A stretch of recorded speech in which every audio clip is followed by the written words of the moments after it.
இங்கு வருகை தந்திருக்கும் பத்திரிகை தொலைக்காட்சி ஊடக நண்பர்களுக்கு என்னுடைய பணிவார்ந்த வணக்கம். ஃபஸ்ட்டு நன்றி வந்து இந்த படத்தில் நான் நடிக்கிறதுக்கு முதல் காரணம் வந்து டைரக்டர் அன்பழகன்.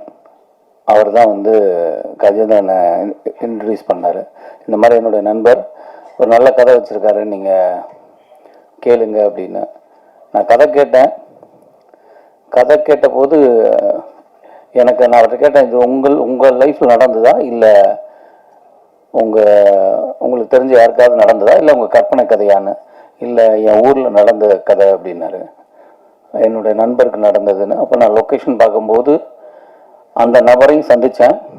இது ஒருத்தரை சார்ந்து இல்லை, மொத்தம் அங்கே ஒரு 3-4 பேரை சந்தித்தோம்.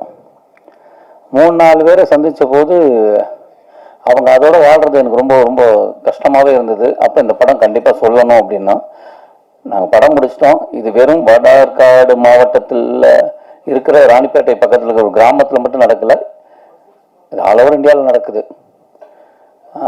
ஏன்னா நான் 2 நாளைக்கு முன்னாடி கூட நம்ம மீடியா நண்பர் தான் ஒருத்தர், அவர் வந்து ஃபோன் பண்ணார், இந்த ஏரியாவில் உங்களுக்கு யாரையாவது தெரியுமா அப்படின்னாரு. ஏன் என்ன விஷயம் அப்படின்ன போது இந்த படத்தில் என்ன நடந்ததோ அதே சம்பவத்தை அவர் சொல்கிறார். அதுவும் ஒரு சீனாவே இருந்தது. அந்த சீனை அவர் சொல்கிறார், எனக்கு ரொம்ப இந்த மாதிரி ஒரு பிரச்சனை அப்படின்னு. அப்போ நான் சொன்னேன், நீங்கள் போய் பாருங்கள், உண்மை இருக்கும் பட்சத்தில் நீங்கள் அங்கே இருக்கிற காவல் நிலையத்தில் போய் தகவல் சொன்னீங்கன்னா அது ஆக்ஷன் எடுப்பாங்க அப்படின்னு. அதுக்கப்புறம் என்ன ஆச்சுன்னு கூட கேட்கல. ஏன்னா இது வந்து லைஃப்பில் ஒன்று நீங்களே கொடுத்துருக்கீங்க, பேப்பரில் பார்த்து நான் கடந்து போயிருப்போம், இல்லைன்னா எங்கேயாவது விஷயம் கழிப்பிருக்கும், நமக்கு இல்லைன்னு சொல்லி நகர்ந்து போயிருப்போம். ஆனால் இது வெறும் படிக்காத பாமர மக்கள் மட்டும் இல்லை, படித்தவங்களும் இதில் பாதிக்கப்பட்டிருக்காங்கன்னு ஒரு விஷயம் இருக்குது. அதனால் இந்த படம் வந்து அவசியமாக சொல்ல வேண்டிய ஒரு கதையாக இருந்தது. அப்படி தான் இந்த படம் வந்தது. ரொம்ப ரொம்ப சந்தோஷம். இந்த படம் நடித்ததில் எனக்கு ரொம்ப சந்தோஷம். இந்த படத்தில் வந்து அருள்தாசன் தான், அவர் ஒரு நல்ல ஒரு ரோல் பண்ணியிருக்காங்க. அப்புறம் வந்து மாறன், முக்கியமாக சொல்ல வேண்டியது மாறன். அவர் அப்போ தான் ஜேபிபி படம் பார்த்துட்டு ரொம்ப எமோஷனல் ஆச்சு. நானும் மாறனும் ஒன்றா வந்து ஸ்டூடெண்ட் நம்பர் 1 படத்தில் வந்து ஃப்ரெண்டாக பண்ணியிருந்தோம். அதுக்கப்புறம் நான் அவரை ஃபோனில் 2-3 டைம் பேசியிருக்கேன். இந்த ஜேபேபி படம் பார்த்ததுக்கப்புறம் தான் எனக்கு ரொம்ப ஒரு மாதிரி ஆயிடுச்சு. அவர்கிட்ட பேசினேன். அப்போ நான் சொன்னேன், நம்ம 2 சேர்ந்து கூட பயணிக்கிற மாதிரி ஒரு நல்ல கதை இருந்தால் நம்ம பண்ணலான்னு. அப்போ கேட்ட கதை இது. அப்போ இந்த கதையில் ஒரு சின்ன கதாபாத்திரம் மாறன் இருந்தால் நல்லாயிருக்கும் அப்படின்னா, அப்போ அவங்க வந்து அவர் சொன்னார், இல்லை பட்ஜெட்டு அப்படின்னா, நீங்கள் மாறன்ட்ட பேசுங்க, கதை பிடிச்சா எல்லா நடிகர்களும் வந்து பணத்தை அதுக்கு அடுத்த படமாக பார்ப்பாங்க, நீங்கள் சொல்லுங்கன்னு. மாறன் கதை கேட்டு பிடிச்சது, அவர் சம்பளத்துக்கும் அதே இதுக்கு ஒத்துக்கிட்டாரு. வந்து நாங்கள் பேசி சில விஷயங்கள்லாம் அங்கே ரொம்ப பிரமாதமாக நடந்திருக்கு. மாறன் வந்து ஜெயபேபி மாதிரி இதுலேயும் அவர் எவ்வளோ காமெடி பண்ணுறாரோ அதே நேரம் நம்மளை கலங்கவும் வச்சுருவாரு. ரொம்ப பிரமாதமாக பண்ணியிருக்காரு. அதனால் மாறன் அண்ணாக்கு வந்து இந்த டயத்தில் நான் இன்னைக்கு வரல இல்லை, அவருக்கு நன்றியை தெரிவிச்சுக்கிறேன். ஏன்னா நான் சொன்னவொன்னே வந்தாருங்கிறது ரொம்ப சந்தோஷம். அப்படி ஏன்னா இந்த படத்துக்கு ரொம்ப தேவை, அது ஒரு முக்கியமானது. அப்புறம் ரக்ஷனா வந்து ஆக்சுவலாக இதுக்கு இந்த கதை கேட்டாச்சு, ஒரு குழந்தைக்கு அம்மா, அப்போ ஹீரோயின் யாராவது சொல்லுங்கள் உங்களுக்கு சைடில் அப்படின்னு. எனக்கு தெரியல, நீங்கள் பாருங்கள் யாரும். நாங்கள் வேற எல்லாம் பேசிட்டு இருந்தோம். திடீர்னு இவர் வந்து சொல்கிறாரு, இந்த பொண்ணு எப்படி இருக்கும் அப்படின்னு. ஏங்க அது ஸ்கூல் படங்க, அது சின்ன பொண்ணு, அது எப்படிங்க அப்படின்னு. இல்லை நீங்கள் நேராக பார்த்தீங்கன்னா தெரியும், நீங்கள் நேராக பார்த்தீங்க. இல்லை எனக்கு தோணுது அப்படின்னாரு. அப்போ லொக்கேஷன் அவங்க ஒத்துக்கிட்டாங்களா அப்படின்னு. இல்லை சொல்லியிருக்கேன் அப்படின்னாரு.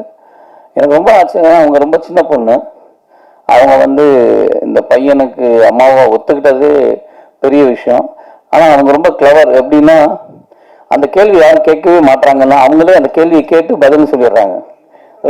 கிளீனாக வந்து 2வது படத்துலேயே நான் தாயாக நடிக்கிறது அப்படின்னு யாராவது கேட்பீங்க, இதுக்கு முன்னாடி இன்டர்வியூவில் ஒரு யாராவது கேட்பாங்க, நீங்கள் கேட்குறீங்க அப்படின்னு அவங்க அந்த கேள்வியும் கேட்டு அதுக்கு ஒரு பதிலையும் சொல்லிடுறாங்க. ரொம்ப ஏன்னா அந்த தாட் இருக்குல்ல, ஆக்டிங்க்கு வந்து நம்ம ஆக்டர் அவ்வளோதான், அது இதுதான் பண்ணணும் அதுதான் பண்ணல, ஆக்டர் நம்ம பிடிச்சிருந்தா பண்ணணுங்கிற ஒரு விஷயம். அதான் அவங்க வந்து அவங்க அப்பா அவங்க அம்மா எல்லாம் வந்திருந்தாங்க. ஒரு நல்ல ஒரு ஃபேமிலியோட பழகின மாதிரி தான் எனக்கு இருந்தது.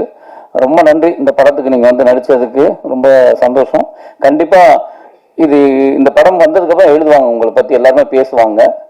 ரொம்ப அற்புதமாக பண்ணியிருக்காங்க. அப்புறம் ரொம்ப எங்களெல்லாம் விட அந்த பையனை சொல்லணும், அது இயக்குனருடைய பையன். ஆக்சுவலி வந்து எல்லாம் குழந்தை நட்சத்திரத்தை கூட்டு வந்து நடிக்க வச்சோம்னா அது என்ன இருந்தாலும் அதில் ஒரு ஒரு ஒரு கட்டமைப்பு இருக்கும், ஒரு கிளாரிட்டி இருக்கும். இப்படி பேசும் இப்படி பேசுங்கிறது ஒன்று தெரியும். இவன் பார்த்தீங்களா, அவன் பார்த்து ஏதாவது சட்டையை கிழிச்சிட்டு இப்படி தான் பார்ப்பான், ஏதாவது சும்மா ஆடுறனா கூட கேட்கவே மாட்டான்.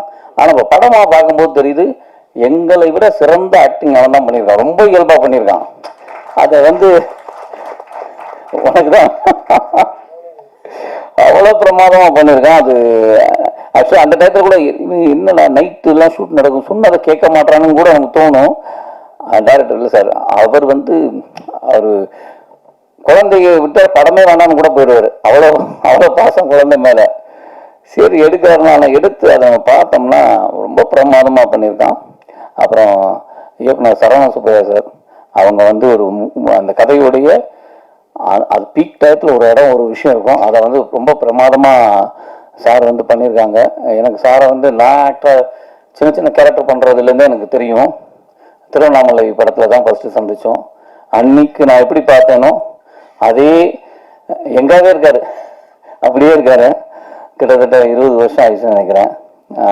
அவங்க சாருக்கும் ரொம்ப நன்றி, இப்படி ஒரு படத்தில் வந்து சப்போர்ட் பண்ணதுக்கு. அப்புறம்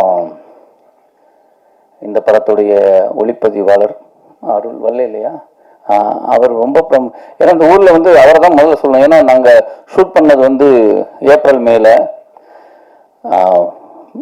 வெள்ளூரில் வெயில் கேட்கவே வேணாம், வறுத்து உட்கார வச்சிருக்கு. அந்த இடத்துல அவர் கேமராவை எடுத்துட்டு நாங்களாம் கூட ஷார்ட் முடிஞ்சோடனே ஒழுங்க இடம் இருக்காது, இல்லைனாலும் ஒரு மைண்ட்லேயே ரிலாக்ஸுங்கிற ஒரு இடத்துல இருப்போம். ஆனால் அடுத்த ஷாட்டுக்கு போயிடுவாங்க. அந்த வெயிலில் வந்து அப்படி எடுத்தது வந்து ஒளிப்பதிவாக ரொம்ப அழகாக பண்ணியிருக்காரு. அதனால் அந்த டீமுக்கே என்னுடைய வாழ்த்துக்களை தெரிவிச்சுக்கிறேன். அப்புறம் எடிட்டர், அவரும் வந்து எடிட்டர் ரூமில் தான் இருக்கணும், இல்லை ஸ்பாட் எடிட்டிங் இருக்கணும். ஸ்பாட் எடிட்டர் இல்லை, ரூமில் தான் எடிட்டிங். ஆனாலும் அவர் வந்து டெய்லி ஷூட்டில் வந்து உட்காந்துருவாரு. ஷார்ட் அப்படி கேமரா பக்கத்தில் இருந்து என்ன தேவை இருக்குது எல்லாத்தையும் வந்து டிஸ்கஸ் பண்ணுவார். அதனால் ஈஸியாக முடிஞ்சு படம் முடிஞ்சு ஆக்சுவலாக ஷூட் முடிஞ்சு கிளம்பும்போது காப்பி ரெடி, எடிட்டிங் முடிச்சிட்டாரு. அவ்வளோ ஸ்பீடாக ரொம்ப அழகாக பண்ணார்.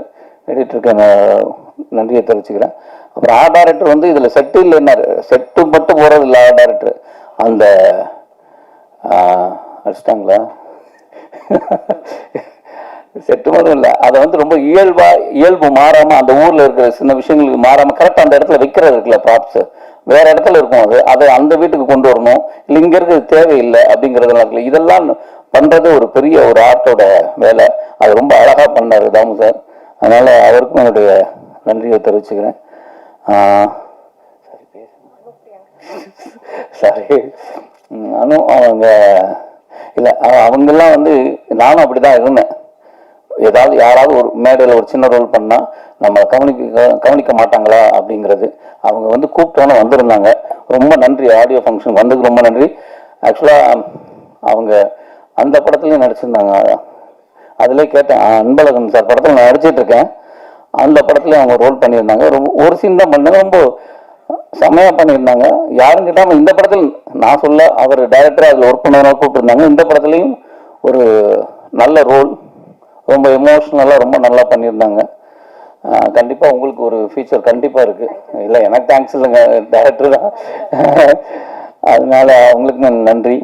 அப்புறம் இந்த விழாவின் நாயகன் எங்கள் இசையமைப்பாளர், ரொம்ப பிரமாதமான, ஏன்னா ஆக்சுவலாக என்றாவது ஒரு நாள் வந்து தலைவர் பிச்சு எடுத்திருப்பாரு. அவ்வளவு விருதுகளுக்கும் காரணம் வந்து அந்த பின்னணி இசை. ஏன்னா ஒரு என்னதான் நடித்தாலும் அந்த கோர்வையை அழகாக வந்து பின்னணி இசை சேர்க்கறதுல பாடல் தலைவன் பிச்சிருவாரு. ஆனால் அந்த பேக்ரவுண்ட் மியூசிக் தான் ரொம்ப பிரச்சனையான விஷயம், அதை ரொம்ப அழகாக கையாண்டிருந்தாரு. இந்த படத்துலையும் நானும் படம் பார்க்கணும்னு கேட்குறேன் தலைவா, அவர் நீங்கள் நேராக வெள்ளித்திரையில் காண்கன்னு சொல்லிட்டு இருக்காரு. நான் இன்னும் படம் பார்க்கல, ஆனால் எனக்கு தலைவர் மேலே ஒரு நம்பிக்கை. ஏன்னா அதில் வந்து ஒரு டீசர்னு ஒரே ஷாட் ஒன்று பண்ணியிருப்போம், சும்மா நடந்து வரதை. அது அந்த ஷார்ட்டை பார்த்துட்டு 1000 பேர் அதுக்கு எனக்கு ஃபோன் பண்ணிக்கிட்டே இருக்காங்க, மெசேஜ் பண்ணிட்டு இருக்காங்க, ரொம்ப கதையே சொல்கிறாங்க. அப்போ அது சொல்கிறதுக்கு ஒரு காரணம்னா தலைவருடைய பேக்ரவுண்ட் மியூசிக், அதில் போட்ட ஒரு சின்ன விஷயங்கள் ரொம்ப நன்றி தலைவா. இந்த மாதிரி சின்ன படங்களுக்கு சப்போர்ட் பண்ணதே ரொம்ப சந்தோஷம். அப்புறம் நான் வந்து ஊரில் வந்து நான் அங்கே ஊரில் அவர் ஃப்ரெண்டு மேனேஜர்னு நினச்சேன், நீதி. ஆனால் அவர் கலைஞர்னு இப்போ தான் தெரியுது. திடீர்னு இன்னைக்கு வந்து ஏற்றுறாங்க. ரொம்ப தலைவா, உங்களை அங்கே பார்த்தோம், ஆனால் நீங்கள் பாட்டு எழுதுவீங்கன்னு தெரியாது, ரொம்ப பிரமாதமாக எழுதியிருக்கீங்க. நான் கூட நீதி எங்கே அவரை காணணும்னு நினச்சானு எனக்கு உண்மையிலே சர்ப்ரைஸ். இல்லை, எனக்கு முன்னாடி ஏதாவது சொல்லியிருக்கீங்களா? எனக்கு அதுவும் ஞாபகம் இல்லை. சொல்லியிருந்தாலும் ஞாபகம் இல்லை. ஆனால் எனக்கு பயங்கர சர்ப்ரைஸு. அங்கே ஷூட்டிங்கில் இருப்பார் அவர்.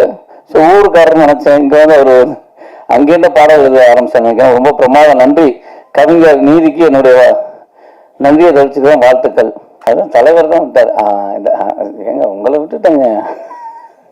அவர் பக்கத்தில் சொல்றாரு. அதான் அவர் வந்து ஓமையா சொல்றாரு, இந்த பேரை விட்டேன், டைரக்டர்ப்பா, டைரக்டர் என்ன சொல்லு அப்படின்னு. ரொம்ப அற்புதமான ஒரு கதை. அதை வந்து என்னென்னா, ஆக்சுவலி எனக்கு சில பண்ணும்போது எனக்கு நான் எந்த வசதியும் இந்த படத்தில் வந்து கேட்கல, அவங்களும் இல்லைன்னு சொல்லலை, ஆனால் நடந்துருச்சு. நான் வந்து இதெல்லாம் வசதியாக இருக்கணும். ஏன்னா மாறன் வந்த அன்னைக்கு ஒன்று சொன்னார், நீலாம் பழைய பிசியா அப்படின்னாரு. என்னங்க சொல்கிறேன், சினிமா எப்படி மாறிடுச்சு, இன்னும் 35 வருஷத்துக்கு பின்னாடி இருக்கீங்க. என்ன அப்படின்னா, ஒரு ஷூட்டிங் சொல்லிட்டு 4 பேர் இருப்போம், அங்கே வச்சு போயிட்டுருக்கோம், எந்த வசதியுமே கிடையாது. நான் சொன்னேன், இந்த ஊரில் என்ன வசதிங்க கொண்டு வர முடியும் பாருங்கள். எனக்கு இல்லை, இன்னைக்கு லொக்கேஷனே மாற்றிருக்கலாம், ஏன்னா கதை இந்த ஊரில் நடக்குது, அதான் இருக்கணும். ஐயோ, நாங்கள் எங்களுக்கு ஷார்ட் முடிஞ்சால் ஒரு கயிற்று கட்டில் போட்டு உட்காரணும். அது இப்போல்லாம் அப்படி இல்லை. அது வந்து நம்ம ரெஸ்ட் ரூம் போகணும்னா இங்கேருந்து பைக் எடுத்துக்கிட்டு எங்கேயாவது போகணும். ஏன்னா இப்போ எங்கேயாவது ஓரமாக போகலாம் வச்சுங்களேன், அங்கே பார்க்குற ஒரு 10 பேர் அவர் நடிகர் இல்லை அப்படின்னு உட்காந்து நம்ம பக்கத்தில் நிற்பாங்க, நம்ம பின்னாடியே போனால் பின்னாடியே வருவாங்க. அது ஒரு பிரச்சனை இருக்குது. சாப்பிட போகணும் இல்லை ஏதாவது வேணும், அந்த ஊரில் கிடைக்கிற 4 பொருள் தான், அதுதான் சாப்பாடு. அந்த 30 நாள் வந்து நீ எப்படி ஒத்துக்கிட்ட, ரொம்ப கஷ்டம் அப்படின்னா, நீ ஒத்துக்கிட்டதுனா நாங்களும் ஒத்துக்கிட்டோம், ஹீரோவே இப்படி தான் இருக்கிறாரு, நாங்கள் மட்டும் என்ன அப்படின்னு. இல்லை, ஒரு நல்ல கதைக்கு அப்போ நான் மட்டும் இல்லை, நம்மளை விட்டுங்க, டெக்னீஷியன் வந்த அத்தனை பேரும் யூனிட்டும் அங்கே தானே இருந்தது. அது உண்மையில ஆக்சுவலாக நான் தான் சொல்லுவேன், எல்லாரும் கிடைக்கிற ஒரு வாய்ப்பு, எல்லா வசதியும் இருந்துட்டு நம்ம ஒரு இடத்துல போய் அந்த ஒரு வாழ்க்கை வாழ்றது இருக்குல்ல, அது நடிகனுக்கு கிடைச்ச ஒரு வரப்பிரசாதம் நினைக்கிறேன். எனக்கு கிடைச்ச ஒரு வாழ்க்கை அது. ஒரு 25 நாள் வந்து ராணிப்பேட்டையில் அவங்க வாழ்க்கையாக வாழ்ந்தது. அப்படி வாய்ப்பு கஜேந்திரன் சாருக்கு நன்றி. இந்த படத்தில் வந்து அவர் இப்படி இருக்க மாதிரி தான் அப்படி இருப்பார். அவராவது உழைச்சிருக்காரு. நான் தான் சொன்னேன், என்னென்னா சில விஷயங்கள்லாம் ஏன் இதெல்லாம் தேவையை எடுக்கலான்னு அவர் ஒரு பட்ஜெட் ஒன்று கோடு போட்டார் இந்த ப்ரொடியூசர்கிட்ட வந்து. ஏன்னா இது சின்ன பட்ஜெட்டு அப்படின்னு சொல்லி கூட்டிகிட்டு வந்து அதை வந்து என்னமோ அவர் பாக்கெட்லேருந்து எடுக்கிற மாதிரியே தான் உட்காந்து வேலை பார்த்தாரு. அதனால சில விஷயங்கள் வந்து இது போகலாமேங்கும்போது அது மாட்டல, இல்லை சார் இது எனக்கு தெரியும் சார், இந்த கதைக்கு இது போதும், இந்த கதை இது சொல்லும் அப்படிங்கிறத ரொம்ப தெளிவாக ஒரு கிராஃப் போட்டு படம் எடுத்திருக்காரு. கண்டிப்பாக இந்த படம் வந்து என் லைஃப்பில் என் வரிசையில் நல்ல படங்களில் இந்த படம் ஒன்றா இருக்கும். ஆனால் இது வந்து எனக்கு வியாபார ரீதியாக அது பெருசாக இருக்கணும். ஏன்னா இந்த அர்பர் பிரைவேட் லிமிடெட் வந்து இதுக்கு அடுத்து, ஏன்னா இந்த கம்பெனி வந்து எனக்கே 2-3 கதைகள் சொல்லியிருக்கு. எனக்கு இல்லை, இவங்கள்ட்ட 2-3 கதைகள் இந்த மாதிரி யதார்த்தமாக உண்மை சம்பவங்களை வச்சுருக்காங்க. அவங்களாம் அந்த படம் எடுக்கணும்னு ஆசைப்பட்றாங்க. அவங்களுக்கு இந்த படம் ஓடணும், அடுத்த படங்கள் நல்ல படங்களாக இருக்கும், ரொம்ப நல்ல கதைகளாக இருக்கும். அதனால இந்த படம் வந்து கண்டிப்பாக ஒரு பெரிய சக்ஸஸ் ஆகணும். அதுக்கு உங்களுடைய சப்போர்ட் தேவை. இப்படி ஒரு படத்தில் என்னை ஜாயின் பண்ணதுக்கு இந்த டீமுக்கு, இந்த தயாரிப்பாளர் எல்லாருக்கும் என்னுடைய நன்றியை தெரிவிச்சுக்கிறேன். தேங்க்யூ.